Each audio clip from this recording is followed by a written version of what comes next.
Assalamualaikum, selamat pagi semuanya. Kami dari kelompok 2 akan mempresentasikan hasil kerja kelompok kami melalui video berikut. Apa saja sih jenis-jenis teks? Jenis-jenis teks adalah sebagai berikut. Yang pertama, teks negosiasi. Pengertian teks negosiasi adalah proses tawar-menawar dengan cara berunding antara pihak satu dengan pihak lainnya dengan tujuan mencapai kesepakatan bersama. Jadi, teks negosiasi adalah teks yang berisi sebuah interaksi yang bertujuan untuk mencapai hasil kesepakatan bersama antara kedua belah pihak atau lebih yang memiliki perbedaan kepentingan atau bersengketa. Kedua, teks anekdot. Pengertian teks anekdot adalah cerita singkat yang mengandung unsur lucu atau lelucon yang digunakan untuk menyampaikan kritik melalui sindiran lucu kepada orang banyak atau perilaku tokoh publik terhadap kejadian yang menyangkut. 3.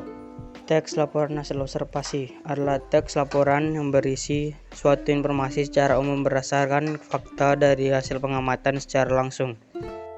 4. Teks prosedur. Teks prosedur adalah sebuah teks yang berisi langkah-langkah suatu kegiatan atau berbagai tahapan untuk melakukan atau menghasilkan sesuatu. Eksplanasi adalah teks yang berisi tentang mengapa dan bagaimana kejadian-kejadian alam, budaya, dan lainnya dapat terjadi. Suatu kejadian baik itu kejadian alam maupun kejadian sosial yang terjadi di sekitar kita, selalu memiliki hubungan sebab akibat dan proses. Apa saja ciri-ciri umum yang membedakan antara satu jenis teks dengan teks yang lainnya? Ciri-ciri umum yang membedakan teks tersebut adalah sebagai berikut. Ciri-ciri teks negosiasi adalah: pertama, terdapat dua pihak atau lebih. Kedua, ada pihak yang memiliki perbedaan kepentingan. Karena adanya perbedaan kepentingan, maka ada pengajuan dan penawaran. Ketiga, mencari jalan praktis. Keempat, memprioritaskan kepentingan bersama. Kelima, menghasilkan kesepakatan yang saling menguntungkan. Ciri-ciri teks anekdot adalah: 1.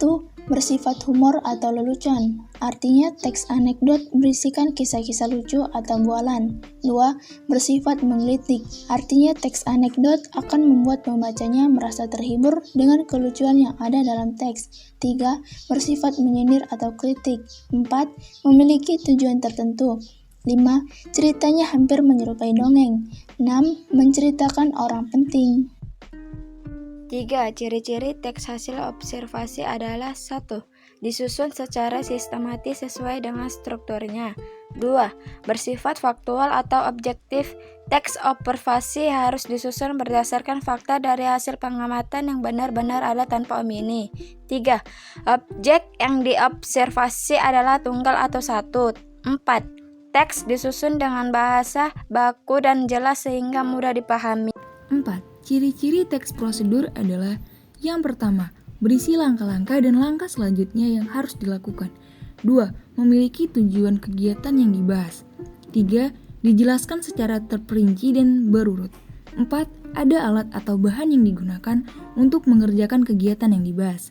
5. Menggunakan kalimat perintah, penghubung, singkat, logis, dan jelas. 6. Bersifat objektif dan informatif. 5. Ciri-ciri teks eksplanasi adalah: yang pertama, informasi yang dimuat berdasarkan fakta. 2. Hal yang dibahas yaitu suatu fenomena yang bersifat keilmuan atau berhubungan dengan pengetahuan umum. 3. Sifatnya informatif tanpa memengaruhi pembaca, bukan untuk membujuk. 4. Fokus pada hal umum seperti tsunami, banjir, gempa bumi, hujan, dan lain-lain. Apa ciri khusus yang membedakan jenis teks argumentasi dengan jenis teks persuasif? Ciri khusus yang membedakan teks argumentasi dan teks persuasif adalah: ciri khusus teks argumentasi ialah untuk meyakinkan bahwa gagasan atau pendapat penulis benar dan meyakinkan pembaca.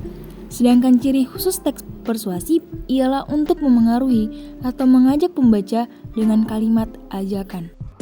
Mungkin segitu saja video yang dapat kami sampaikan. Kurang lebih kami mohon maaf. Wabillahi taufiq wal hidayah. Wassalamualaikum warahmatullahi wabarakatuh. Terima kasih.